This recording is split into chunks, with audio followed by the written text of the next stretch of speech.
Bismillahirrahmanirrahim. Assalamualaikum warahmatullahi wabarakatuh. Selamat siang. Salam sejahtera bagi kita semua. Shalom, Om Swastiastu, Namo Buddhaya. Saudara-saudara sekalian yang saya hormati dan yang saya banggakan,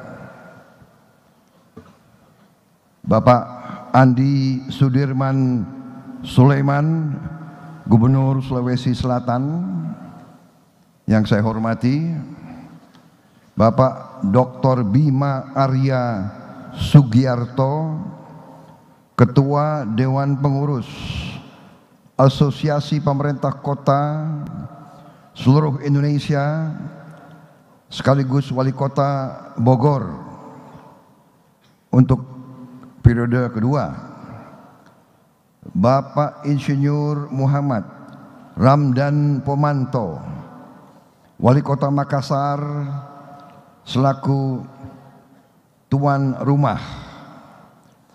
Hadir juga di sini Haji Andi Iwan Darmawan Aras, Wakil Ketua Komisi 5 DPR RI. Dan yang saya hormati dan saya banggakan, para wali kota atau wakil wali kota, anggota APEKSI yang hadir dalam kesempatan yang baik ini. Tentunya kita sebagai bangsa yang pejuang tidak henti-hentinya memanjatkan puji syukur kehadirat Allah Subhanahu wa taala, Tuhan Maha Besar. Kita masih diberi kesehatan, masih diberi nafas, dapat hadir di tempat yang baik ini dalam rangka melaksanakan Rakernas ke-16 APEKSI, Asosiasi Pemerintah Kota seluruh Indonesia. Selanjutnya tentunya saya juga mengucapkan terima kasih yang sebesar-besarnya kepada APEKSI yang telah memberi kehormatan bagi saya, mengundang saya untuk menyampaikan beberapa pemikiran-pemikiran.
Tapi kembali saya ingat, saya dulu komandannya Korps Baret Merah, jadi tidak ada masalah.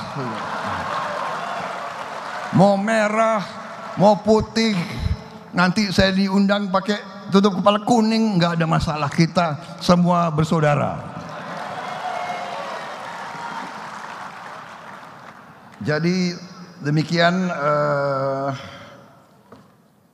Saya bicara sekarang adalah juga tadi kebanggaan di sini tempat perjuangan, sebagaimana semua daerah ada pengorbanannya, karena kita adalah bangsa yang tidak menerima kemerdekaan sebagai hadiah.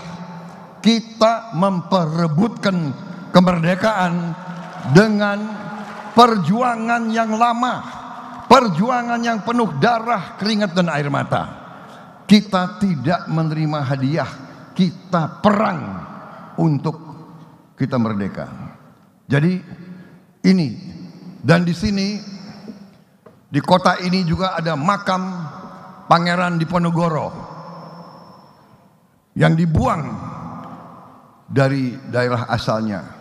Dan tidak ada salahnya kita berpikir, apakah tidak di alam merdeka, tentunya dengan seizin rakyat Sulawesi Selatan, apa tidak ada baiknya kita kembalikan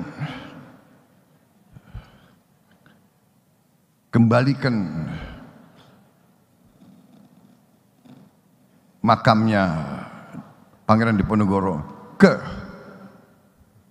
kampung halamannya lagi. Perlu kita pikirkan, seorang yang berjuang tertawan oleh musuh, puluhan tahun dibuang, tidak boleh kembali ke kampung halaman. Masa di saat Indonesia merdeka mungkin saya sodorkan suatu pemikiran dengan seizin rakyat Sulawesi Selatan, kita kembalikan beliau ke kampung halamannya sendiri.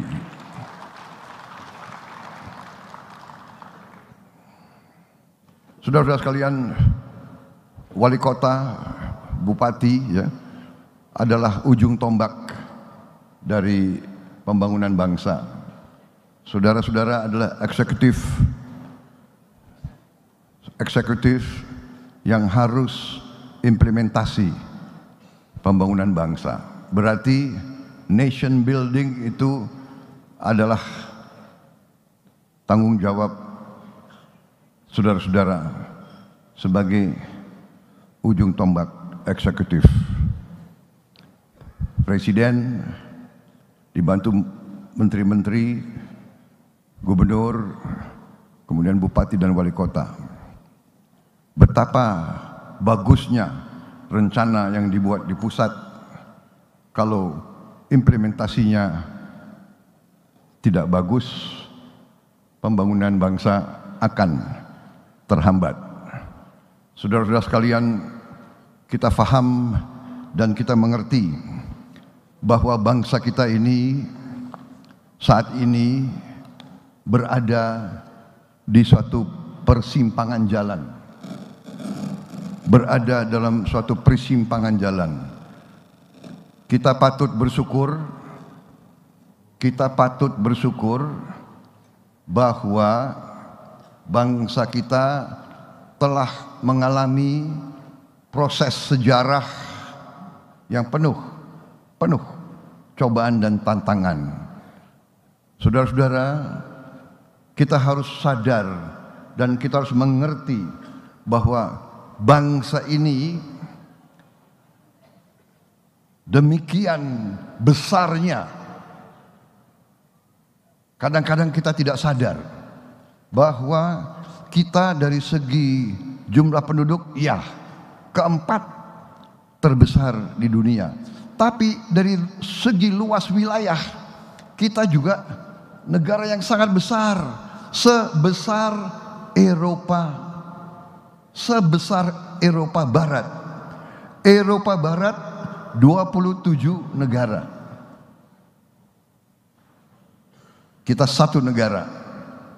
Kita bisa bayangkan Eropa punya 27 kepala negara, 27 kepala pemerintah, 27 parlemen, 27 tentara, 27 sistem politik. Kita satu. Dan kita juga harus paham dan mengerti bahwa kita adalah negara yang sangat kaya. Dari semua lembaga dunia yang meneliti sumber alam mengatakan bahwa kita negara ke-6 terkaya di dunia dari segi sumber alam. Kita. Tapi Jangan tepuk tangan dulu. Bangsa Indonesia adalah bangsa yang sangat optimis ya. Sedikit gembira tepuk tangan. Tapi ada tapinya. Negara yang besar, negara yang kaya selalu mengundang kekuatan lain, bangsa lain untuk mengambil kekayaan kita. Ini mungkin tidak enak, tapi ini kenyataan. Ratusan tahun bangsa-bangsa lain datang ke kita, bukan kita ke mereka. Spanyol ke sini, Portugal ke sini, Belanda ke sini. Belanda ke sini nggak mau pulang. Prancis ke sini, ya.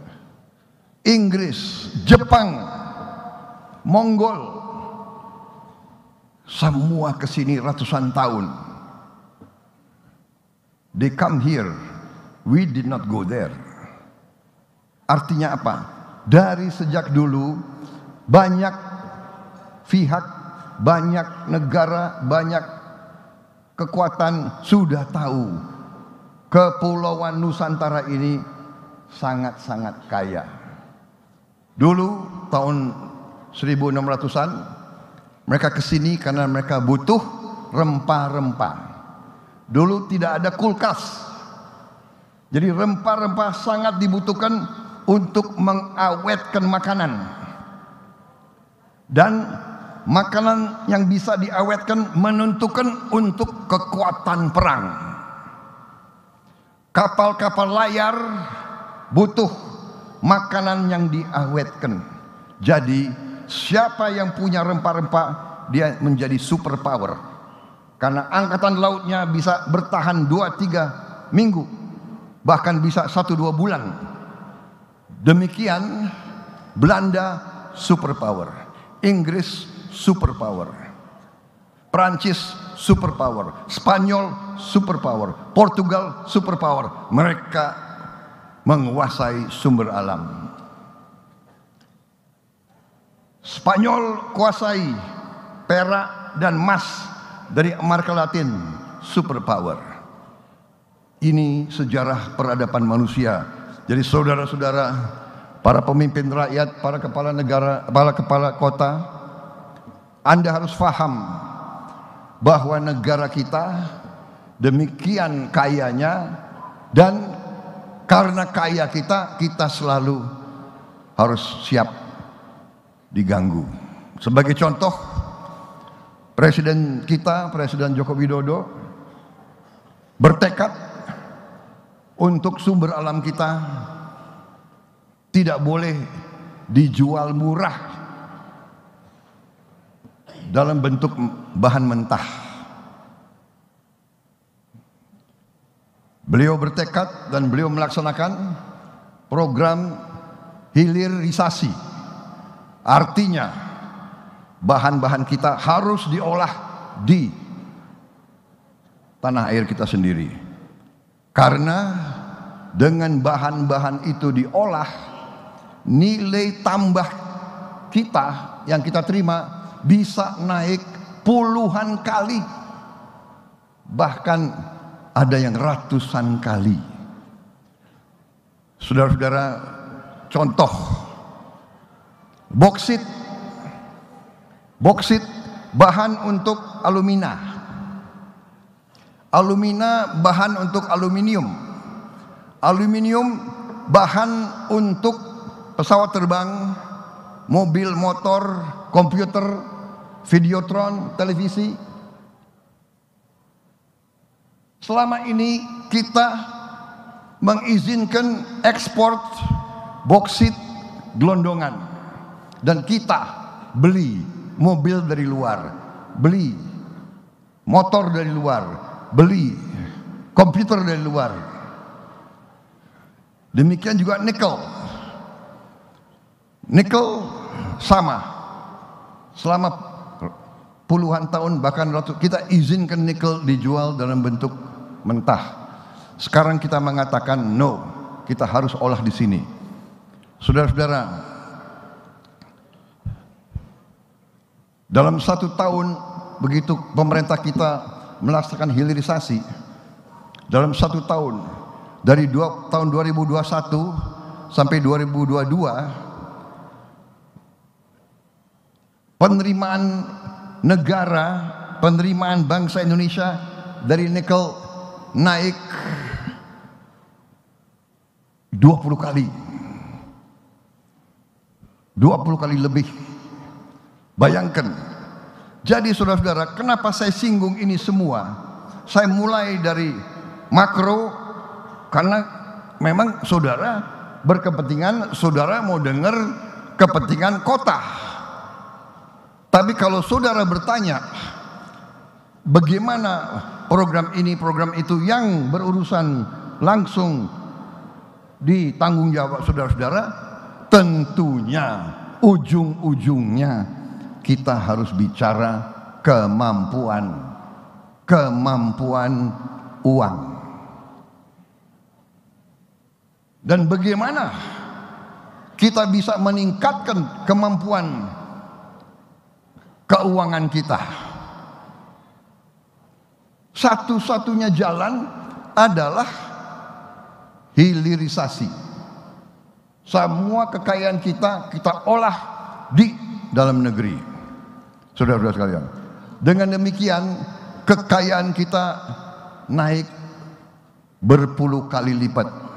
Di hadapan saudara ada slide, Anda bisa lihat nikel naiknya berapa kali, boksit, tembaga kalau kita olah, timah kalau kita olah, ya. Bahkan ikan pun kalau kita olah di sini, udang pun naiknya puluhan kali. Sawit kalau diolah turunannya adalah berapa puluh, kalau tidak salah 59. Salah satu margarin bahan untuk mentega, naiknya 79 kali. Kelapa ada di seluruh Nusantara. Tapi kalau kita olah menjadi minyak kelapa MCT, nilai tambahnya 18 kali. Jadi saudara-saudara, inilah dengan penerimaan negara, dengan kekayaan negara meningkat drastis, kita bisa atasi masalah-masalah yang ada di kota dan kabupaten. Masalah-masalah yang kalian merasakan perlu bantuan. Bagaimana menghadapi pendidikan guru honorer, bagaimana hadapi pelayanan kesehatan, bagaimana menghilangkan stunting yang dikatakan presiden, menghilangkan stunting bukan dengan ceramah, menghilangkan stunting bukan dengan wejangan. Menghilangkan stunting harus kita hidupkan. Posyandu atau sejenis itu harus dicatat. Bayi-bayi yang di bawah timbangan normal, ibu-ibu yang kurang, itu harus segera kita kasih susu, kita kasih makanan dan sebagainya. Untuk itu kita butuh kemampuan keuangan yang kuat. Jadi saudara-saudara sekalian, strategi pembangunan yang sedang dilaksanakan oleh pemerintah di bawah kepemimpinan Pak Joko Widodo sudah benar, dan saya bertekad seandainya saya menerima mandat dari rakyat, saya akan teruskan strategi yang sudah benar ini. Saudara-saudara sekalian, pembangunan bangsa bukan dilaksanakan per 5 tahun, bukan dilaksanakan per 10 tahun. Nation building adalah per generasi. Saudara-saudara, ya, resminya kita merdeka 17 Agustus 45, resminya. Tapi waktu 45 sesungguhnya kita belum berdaulat. Kita menyatakan merdeka, tapi kita perang. Kita perang. Jadi tidak ada pembangunan, yang ada perang. Kita menerima kedaulatan tahun 50, persisnya 31 Desember tahun 49, dan setelah itu kita tidak diberi kesempatan pembangunan. Ada NII sebelum kita merdeka sudah ada pemberontakan, Madiun, NII, APRA, coba lihat dengan seksama tanggal-tanggal itu. Terus kita dihadapi persoalan-persoalan. Perang saudara, PRRI Permesta, PGRS PKU, G3. Jadi intinya saudara-saudara, kalau kita jujur, kita baru mungkin pembangunan baru tahun 70-an. Alhamdulillah kita sampai di sini. Dan yang saya ingin ingatkan seluruh unsur masyarakat dan unsur pimpinan, saudara-saudara, kita harus waspada. Kita jangan terlalu naif. Kita bangsa yang terlalu lugu dan terlalu baik.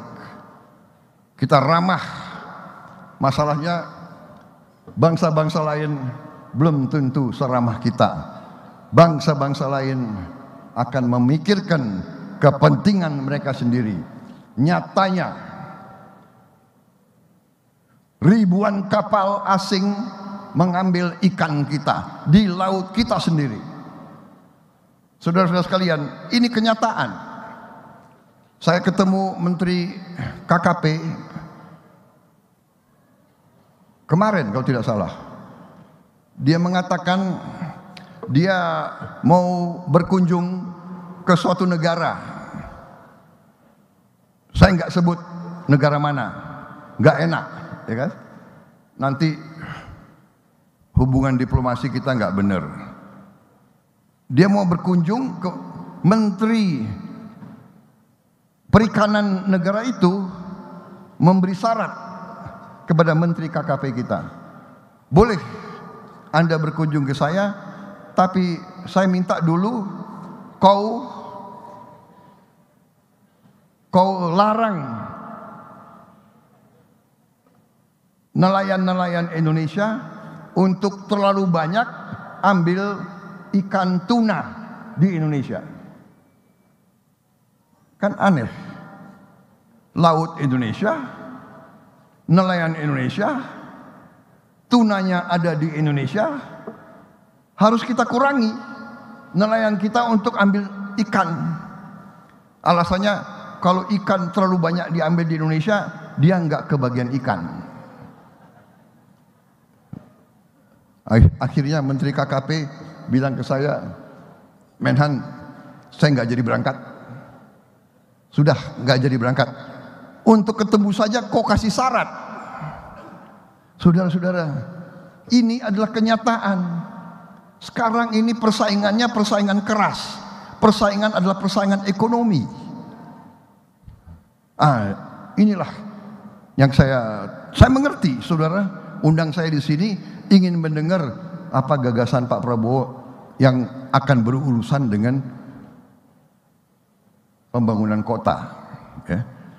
Saya berpendekatan bahwa desa, kecamatan, kota, kabupaten, provinsi ini tidak dapat dikotak-kotakan. Satu kesatuan. Kalau di desa ada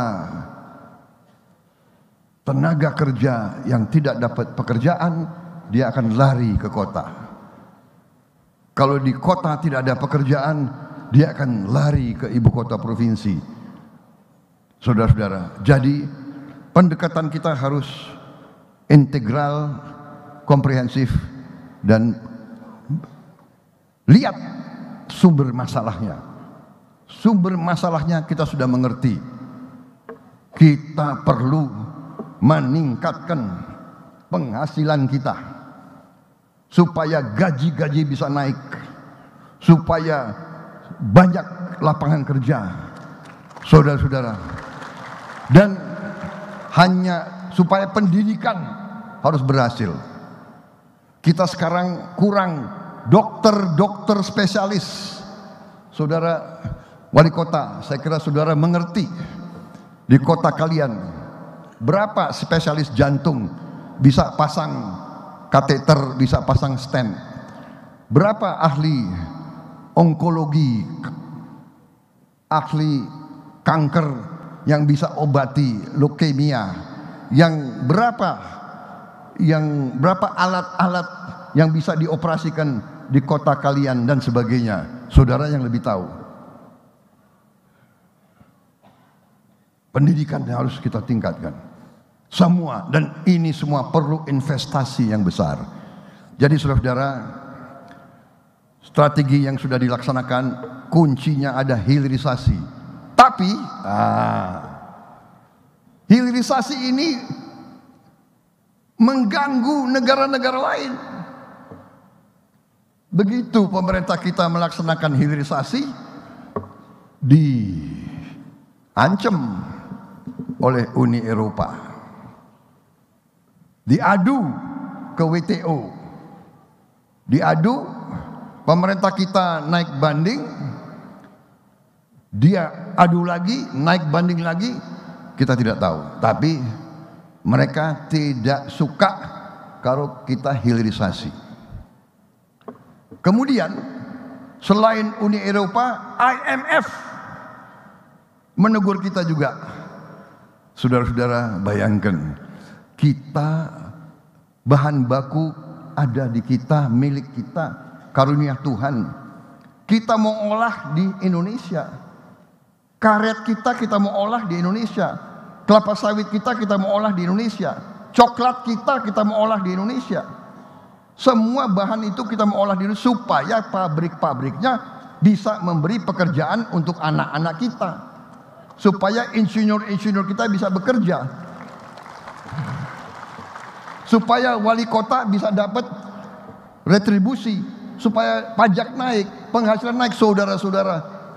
Sampai demikian, sampai menteri-menteri kita harus ke sana, pemimpin-pemimpin tanya, mengapa Indonesia tidak boleh sejahtera?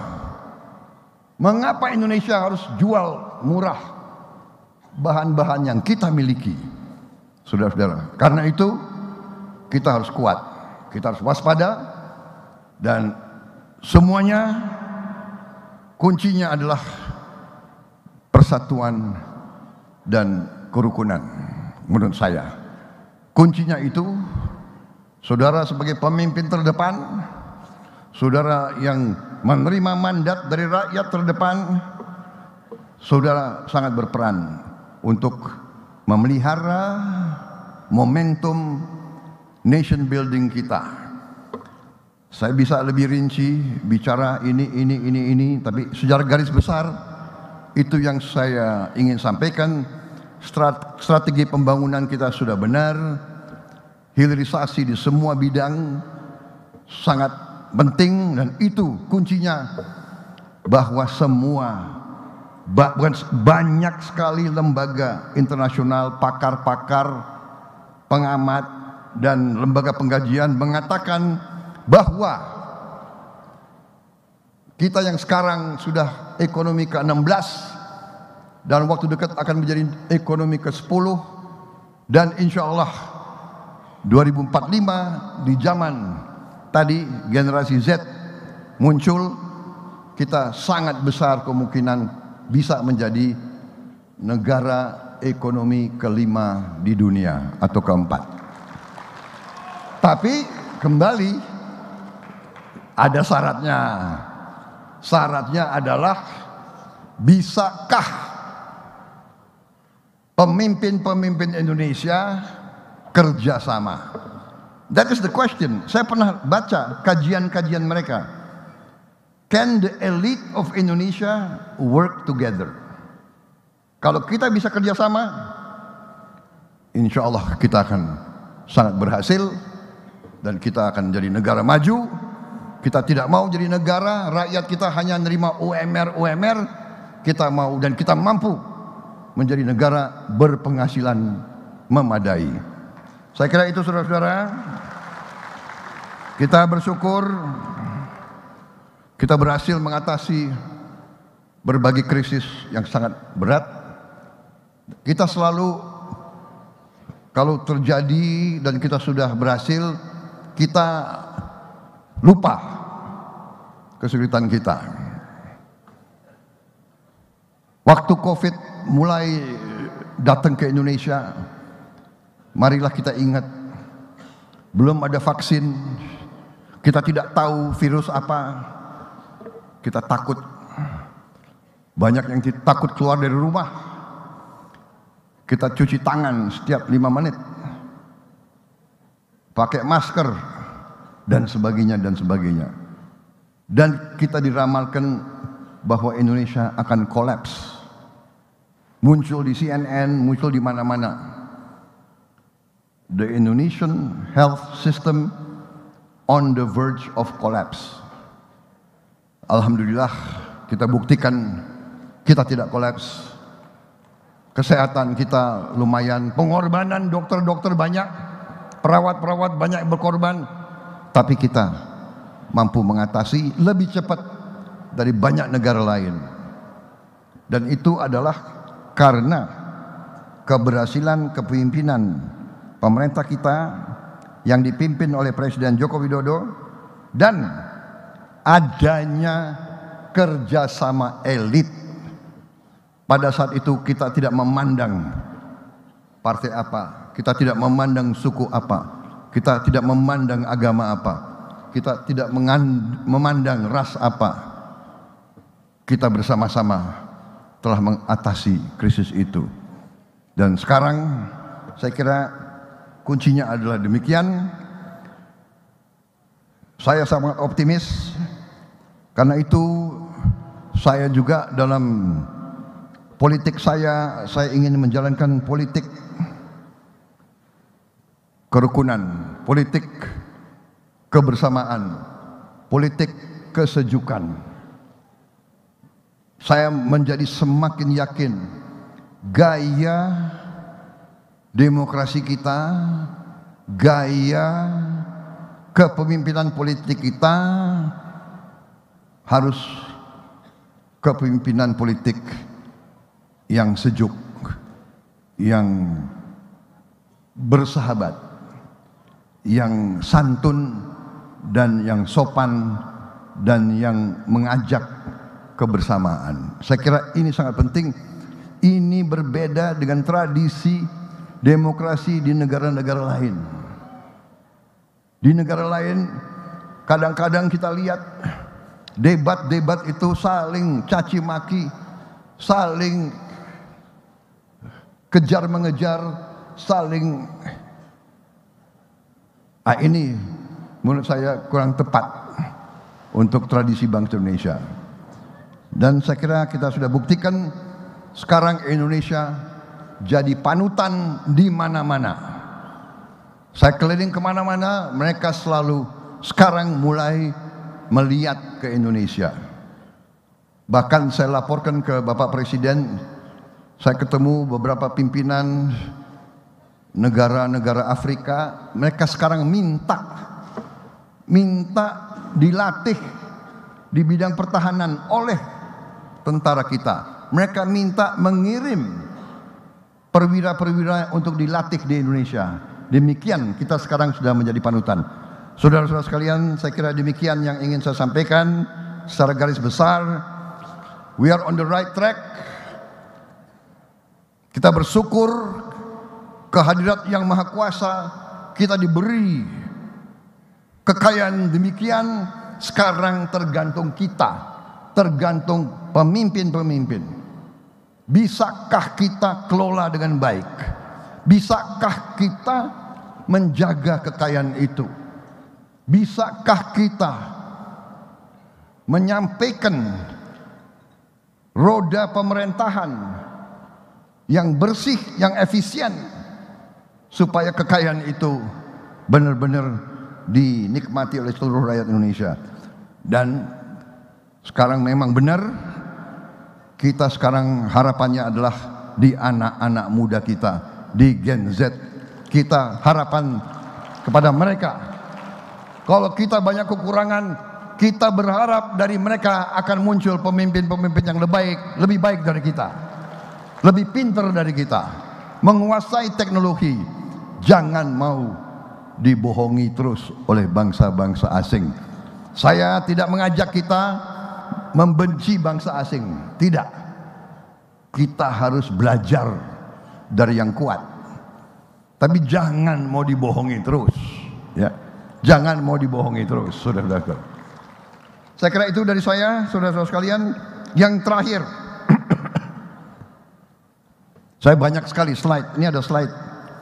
Ada 33 slide. Tapi saya dibatasi oleh tuan rumah Pak Prabowo hanya 30 menit. Ini udah liwat belum 30 menit? Jadi kalau di sini saya harus patuh, ya kan? Karena saya ini sudah purnawirawan. Kalau dulu Pak Bima takut sama saya. Sekarang saya takut sama Pak Bima. Dia ketua Apexi, bayangkan. Saudara-saudara sekalian, saya hanya titip satu, ya. Saya mau titip sama para wali kota, para bupati dan para gubernur. Saya titip, saudara-saudara, saya lihat kota-kota kita harusnya lebih cantik lagi, lebih indah lagi. Yang saya perhatikan terlalu banyak iklan-iklan, terus terang saja. Dan juga anak-anak kita banyak nakal-nakal. Dia suka pakai pilox, iya kan? Dia coret-coret itu di jalan-jalan protokol yang bagus-bagus dicoret-coret. Saudara-saudara, kita perlu pariwisata. Kita perlu devisa. Saya titip lah, para wali kota harusnya, dulu kalau tidak salah ada kejuaraan apa ya, Adipura atau sebagainya ya. Mana kota yang paling bersih, paling indah gitu. Ini agak mengganggu, karena saya sekarang kan saya jadi warga Bogor, Pak. Hanya kabupaten, bukan di kota. Tapi kan saya liwat tempat Bapak tiap hari. Itu aja yang saya titip. Bagaimana kita yakinkan anak-anak kita, ya sudah ada masa keluarin uang beli pilox, coret ya kan. Kita kalau bisa kita bersihkan, kita bikin indah kota-kota kita supaya pariwisata naik. Yang saya lihat Malaysia, negara yang jauh lebih kecil dari kita, kalau tidak salah Malaysia itu mungkin 40 juta jumlah penduduknya, kita 8 kali dia. Malaysia itu penghasilan pertama bukan kelapa sawit, penghasilan pertama elektronik, kedua pariwisata. Jadi pariwisata dia itu 1 tahun itu 6 miliar dolar, sama dengan kita. Padahal kita negara yang 8 kali lebih besar dari dia jumlah penduduknya. Thailand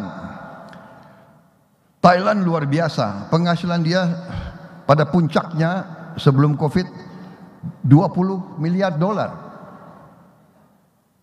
20 miliar dolar, kita hanya sekitar 6 miliar. Padahal dia negara yang mungkin sepertiga kita. Saya kira itu dari saya. Terima kasih atas perhatian saudara-saudara. Dan marilah kita bersatu, marilah kita rukun, mari kita maju bersama. Partai apapun, marilah kita utamakan kepentingan bangsa dan rakyat kita dan anak-anak muda kita.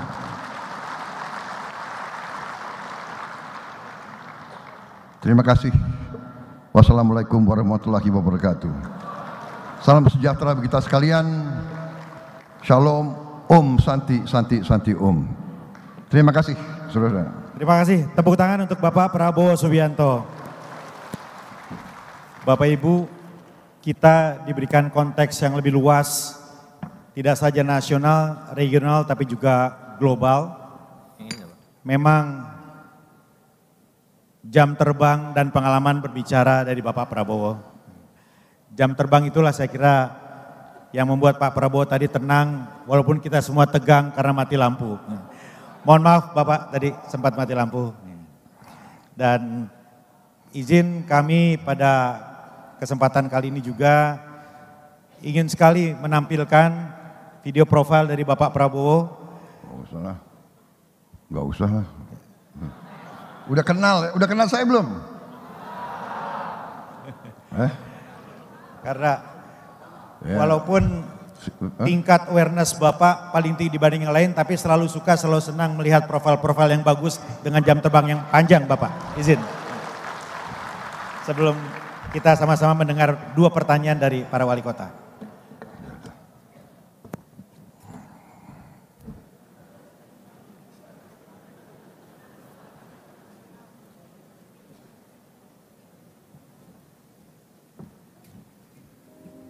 Menteri Pertahanan Letnan Jenderal TNI Purnawirawan Prabowo Subianto Joyo Hadikusumo lahir di Jakarta 17 Oktober 1951. Beliau merupakan anak ketiga dan putra pertama dari pasangan Profesor Dr. Sumitro Joyo Hadikusumo dan Dora Sumitro. Legend TNI Purnawirawan Prabowo Subianto merupakan lulusan Akademi Militer pada tahun 1974. Selepas lulus dari Akademi Militer pada tahun 1974, mengawali karirnya sebagai prajurit TNI Angkatan Darat berpangkat Letnan II, beliau menjadi salah satu komandan operasi termuda dalam sejarah Angkatan Darat saat itu, yakni memimpin operasi Tim Nanggala di Timor Timur. Legend Purnawirawan Prabowo Subianto melukis segudang prestasi dan pengalaman bertugas di dunia militer dengan berbagai pengorbanan yang telah diberikan untuk bangsa dan negara Indonesia.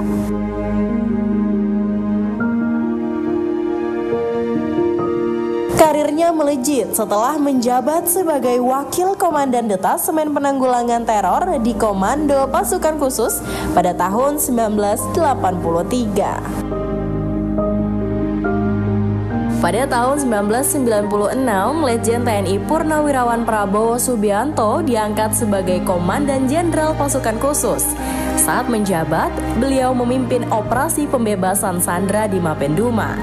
Tepat pada tanggal 20 Maret 1998, Legend TNI Purnawirawan Prabowo diangkat menjadi Panglima Komando Cadangan Strategis Angkatan Darat. Pada tanggal 20 Oktober 2019, Legend TNI Purnawirawan Prabowo Subianto dilantik menjadi Menteri Pertahanan ke-26 Republik Indonesia dalam Kabinet Indonesia Maju untuk periode 2019 hingga 2024. Selaku Menteri Pertahanan, Legend TNI Purnawirawan Prabowo Subianto membuat terobosan-terobosan baru untuk memperkuat pertahanan militer Republik Indonesia dengan membentuk dan melatih komponen cadangan, melanjutkan pengembangan pesawat tempur Korea Indonesia KFX-IFX KF-21 Burumai, merencanakan anggaran dan belanja pertahanan 25 tahun, memperkuat diplomasi pertahanan dan ekspor produk pertahanan Republik Indonesia, mengembangkan Universitas Pertahanan di perbatasan Timor Leste. Tak hanya itu, Legend TNI Purnawirawan Prabowo Subianto dikenal sebagai sosok intelektual melalui 12 buku yang ditulisnya. Salah satu diantaranya adalah Komando Mengabdi Kepada Negara dan Bangsa, Military Leadership Volume 1 dan 2, Dan yang terbaru adalah Paradoks Indonesia dan Solusinya. Dalam karyanya, legend Purnawirawan Prabowo Subianto selalu menyampaikan bahwa pejabat itu tidak otomatis menjadi pemimpin. Seseorang yang disebut pemimpin harus memberikan contoh, memberikan manfaat bagi pengikutnya dan mampu melakukan apa yang diajarkannya. Berhati-hati dalam bertutur kata, menepati janji dan memiliki kemampuan dalam bidang yang ditanganinya. Pemimpin bagaikan samudra, semua kotoran dari bumi dibuang ke samudra, tetapi samudra selalu mengeluarkan yang bersih ke permukaan. Kita boleh dihina, kita boleh dikhianati, tapi kita keluarkan hanya yang terbaik untuk bangsa dan negara. Dan khusus untuk pemimpin militer, ia harus memikirkan yang terbaik untuk anak buah dan kesatuannya, termasuk berguna dan bermanfaat bagi rakyat Indonesia. Prabowo Subianto, salah satu kesatria terbaik bangsa.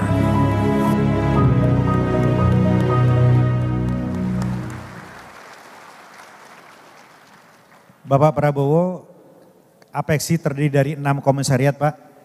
Izinkan kami memberikan kesempatan kepada 2 komisariat yang akan menyampaikan gagasan, titipan pertanyaan kepada Bapak.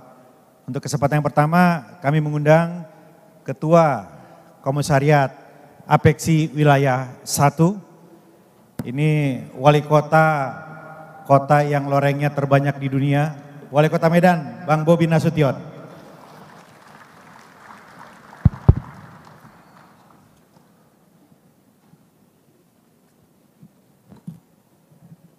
Terima kasih Ketua. Yang sama kita hormati, kita banggakan Bapak Prabowo Subianto. Mohon izin Bapak, kami bertanya dari Komwil 1, terdiri dari 24 kota Pak di Sumatera. Kami ingin bertanya Pak, mungkin mudah-mudahan mewakili seluruh Komwil dan seluruh wali kota di Indonesia. Tadi Bapak Prabowo menyampaikan tentang hilirisasi, tentunya ini sangat berkaitan juga dengan investasi. Yang ingin kami tanyakan, kira-kira Pak Menhan, kebijakan tentang bisnis, tentang UMKM, tentunya hari ini sudah dimulai, tadi Bapak Prabowo menyampaikan, namun kami rasa belum menyeluruh sampai dengan tingkat pendidikan dan yang lainnya. Kira-kira Pak Menhan nanti kebijakan apa yang akan dibuat agar dunia bisnis, dunia industri di Indonesia ini bisa seluruh aspek menyentuhnya Pak. Mungkin ini, terima kasih Pak. Terima kasih Pak Bobi. Baik, terima kasih Pak Bobi. Jadi sebagaimana saya katakan tadi, bahwa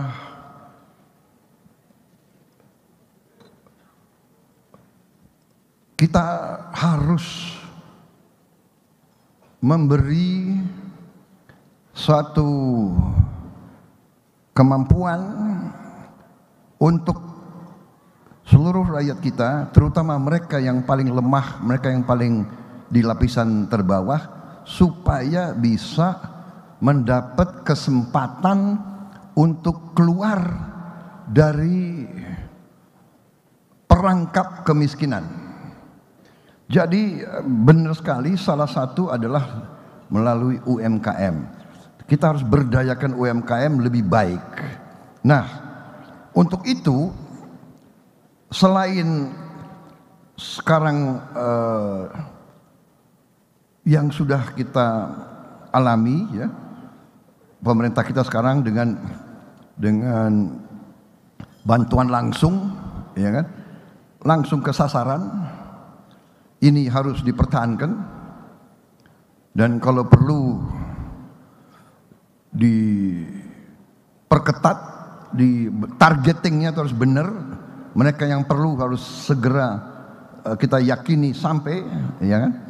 Bantuan-bantuan langsung, kredit-kredit ringan, kredit-kredit microfinance. Kemudian kita juga harus meneruskan program-program pemberdayaan di berbagai bidang. Di bidang pendidikan, kita harus tentunya harus mengintensifkan pendidikan di tingkat paling depan, yaitu di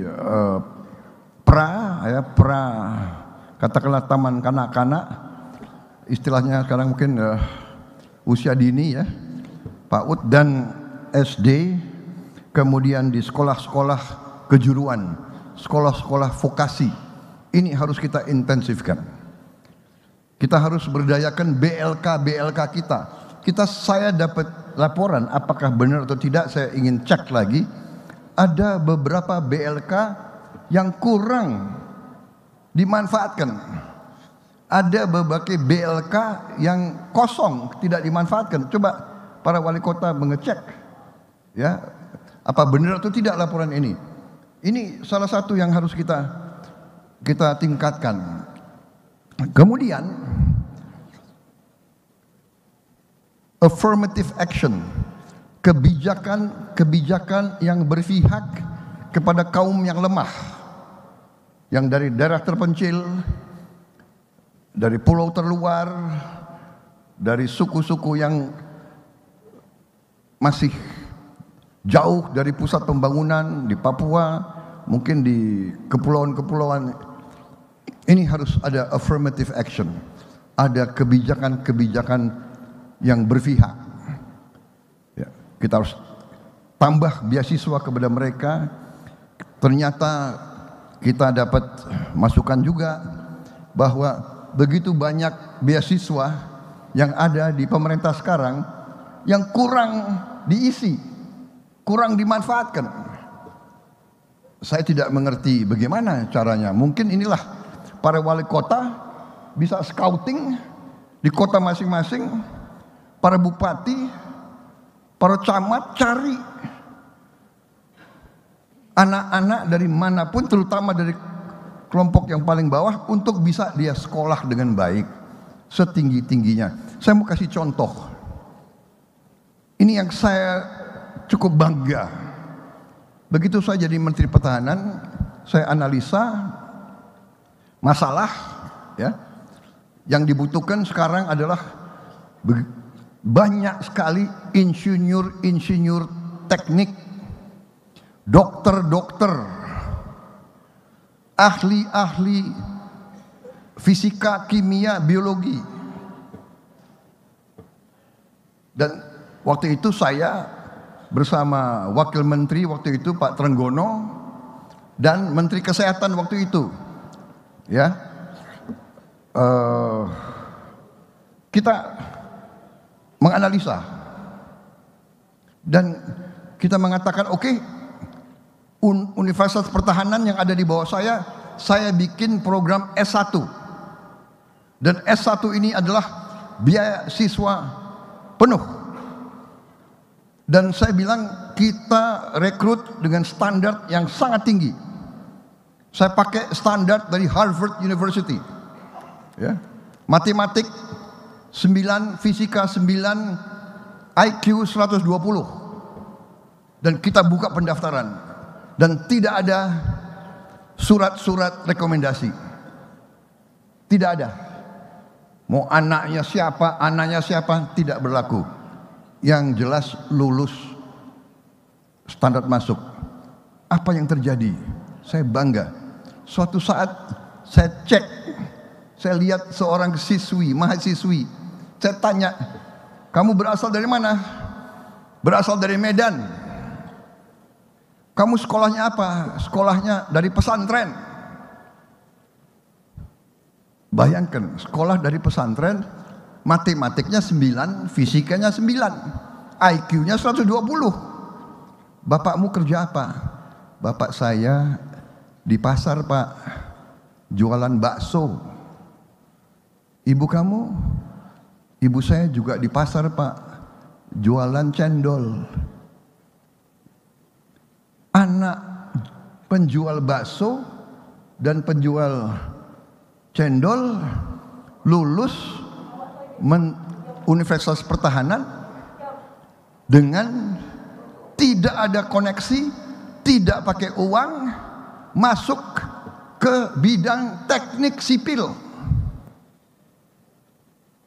Berapa minggu kemudian saya cek lagi, ketemu lagi, mahasiswi lagi, saya ketemu, saya tanya, waktu itu masih zaman COVID, kamu dari mana? Saya dari Batam, Pak. Pakai masker. Kamu belajar apa? Teknik listrik. Oke. Bapakmu apa kerjanya? Guru. Oh, guru. Bukan Pak, bukan. Guru. Karena pakai masker. Dia buka maskernya, dia bilang, bukan.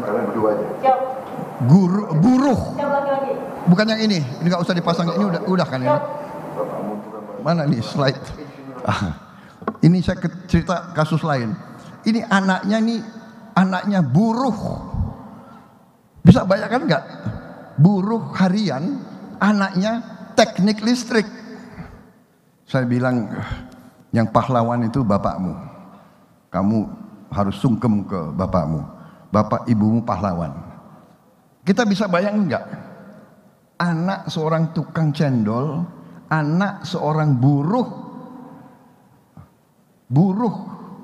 pelabuhan, anaknya teknik listrik. Ini Pak Bobi yang harus kita perbanyak, Jadi saya apa yang saya bisa lakukan di bidang saya lakukan. Ya, saya lakukan. Universitas Pertahanan saya juga akan buka SMA Taruna Nusantara. Sekarang sudah ada 1 kampus. Rencana kita akan tambah menjadi 7 kampus. 1 kalau bisa 2 di Sumatera, 1 di Sulawesi Selatan, 1 di NTB, 1 di Jawa Barat, 1 di Jawa Timur. Tapi insya Allah nanti kita harus lakukan di semua provinsi kita. Sekolah-sekolah unggulan yang bisa memberi kesempatan kepada anak-anaknya orang yang saat ini berada di posisi yang lemah. Dalam arti, dari situlah kita akan timbulkan kebangkitan bangsa ini. Dan yang selanjutnya adalah kembali dengan hilirisasi, dengan semua kekayaan kita, semua tambang mineral kita yang ada puluhan, semua komoditas kita, karet, kelapa sawit, coklat, kopi, ya, semuanya pengolahannya di Indonesia. Bayangkan pabrik-pabrik yang akan menjamur, bayangkan insinyur-insinyur yang kita perlu, bayangkan tenaga-tenaga kerja yang kita perlukan, saudara-saudara sekalian. Jadi saya kira demikian, ya. Affirmative action, kebijakan, pendidikan, ya, targeting, dan ini semua nanti akan menjadi semacam, bisa dikatakan semacam efek menjalar. Begini di sini kita lakukan apa itu affirmative action, ya, keberpihakan, kita kasih input, tapi efeknya berlapis-lapis. Jadi dari bawah, dari horizontal, dan dari atas. Dari atas, dari presiden, hilirisasi, ya kan? Kemudian pengarahan, targeting. Jadi saudara-saudara, kita akan hitung nanti bagaimana kita mengatur dengan sebaik-baiknya. Saya kira itu jawaban saya, Pak Bobi. Dan ya, kalau saya optimis kita akan mampu untuk berbuat. Dasarnya sudah ada, strateginya sudah benar, tinggal kita teruskan untuk tingkatkan lagi menuju kepada cita-cita kita. 2045 Indonesia benar-benar negara kuat, adil, dan makmur, saudara-saudara.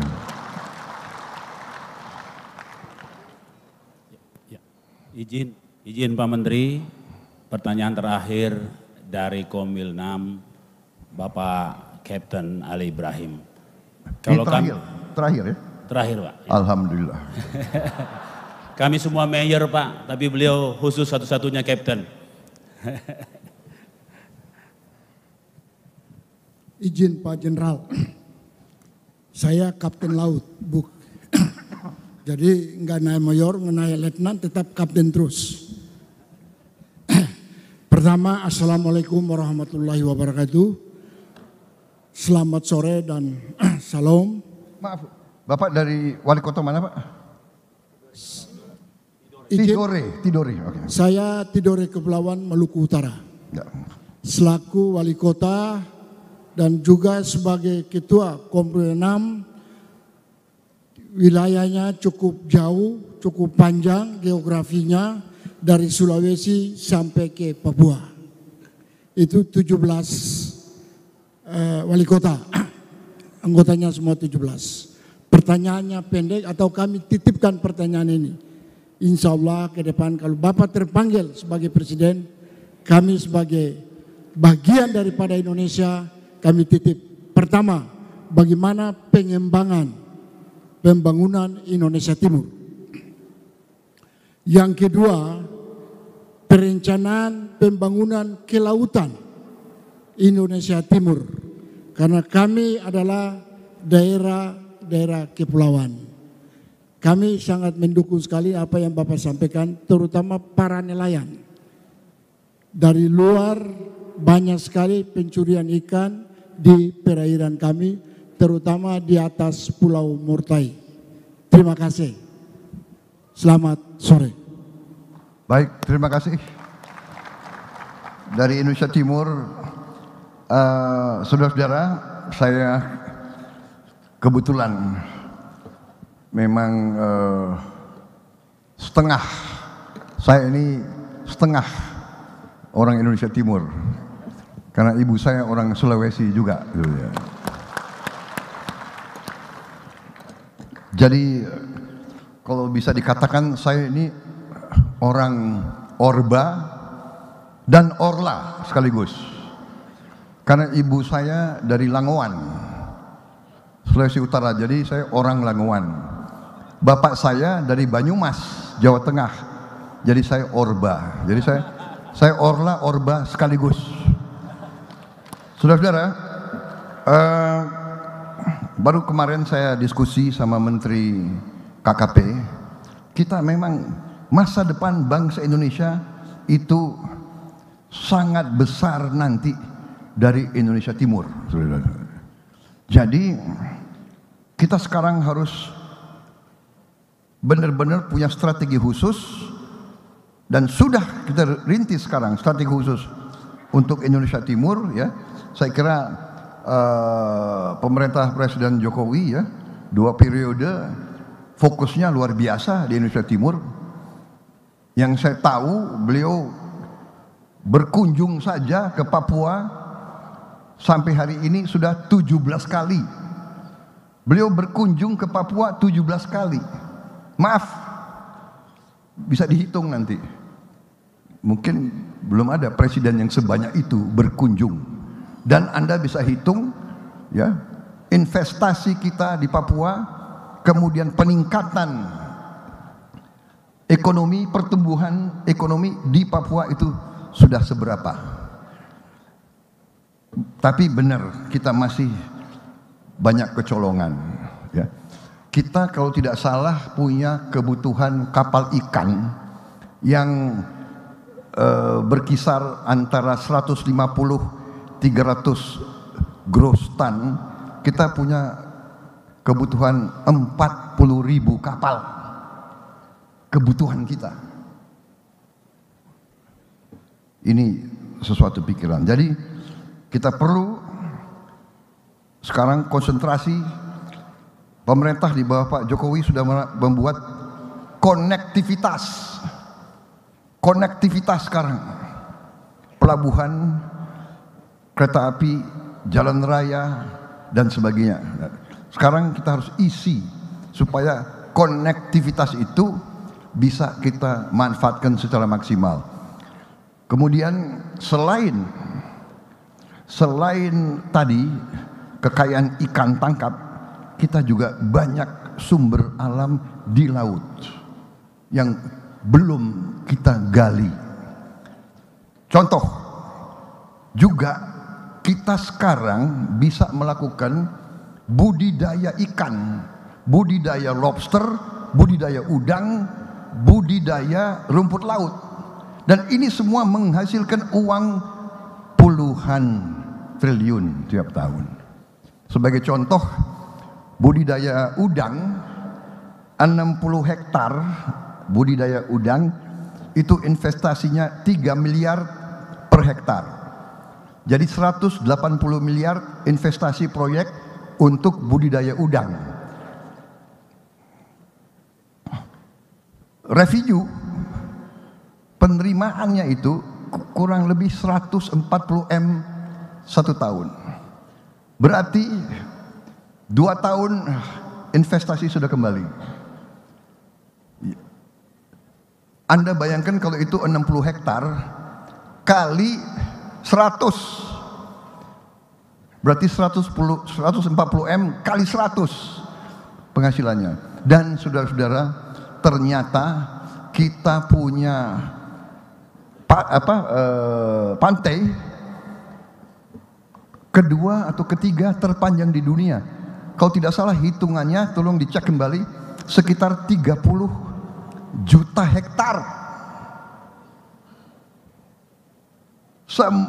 Bayangkan kekayaan kita hanya dari budidaya udang, lobster, kepiting, rumput laut sekarang bisa jadi bahan untuk pupuk. Padahal rakyat kita sekarang butuh pupuk. Jadi saya sangat optimis sekarang kita perlu mengerahkan. Kita harus cari anak-anak Indonesia yang pinter-pinter. Kumpulkan, beri tugas, beri fasilitas, suruh dia hasilkan inovasi, penemuan-penemuan, prosedur-prosedur baru, teknologi baru, teknik baru. Saudara-saudara, ini masa yang sangat menjanjikan, saudara-saudara, menjanjikan. Masa depan kita exciting, menarik, apalagi kita waspada, kita pintar, kita sudah pintar sekarang saya kira, kita sudah nggak mau dibohongi lagi, iya kan? Kita tidak mau. Dan kalau terus mereka mau ambil kekayaan kita dalam bentuk bentah, iya, kita harus ambil sikap. Tapi nggak usah khawatir, kita negara besar, 300 juta, satu negara kita sama dengan Eropa Barat. Kalau mereka nggak mau beli barang kita, kita bilang alhamdulillah, terima kasih. Ente tidak mau ambil kelapa sawit kita, terima kasih. Kelapa sawit nanti kita olah untuk rakyat kita sendiri, saudara sekalian. Ya, jadi kita nggak usah khawatir, saudara-saudara. Kita negara besar, pasar kita besar. Saya kira itu dari saya. Terima kasih. Terima kasih, Pak. Terima kasih Bapak. Bapak izin, Ya. kami telah melakukan banyak diskusi, ingin menyampaikan gagasan dan pemikiran dari 6 komisariat sebagai bahan yang bisa diartikulasikan Bapak dalam berbagai kesempatan. Ini hasil pemikiran seluruh teman-teman wali kota.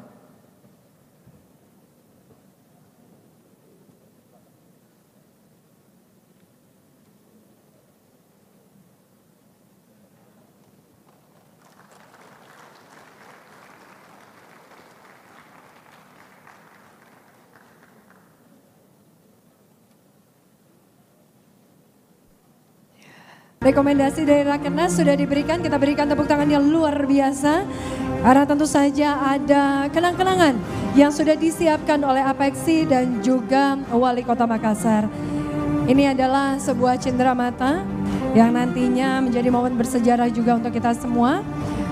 Dan kali ini plakat akan diberikan oleh Wali Kota Makassar dan juga Ketua Dewan Pengurus APEKSI kepada narasumber di diskusi panel kita yang ketiga, yaitu Bapak Haji Prabowo Subianto Joyo Hadikusumo.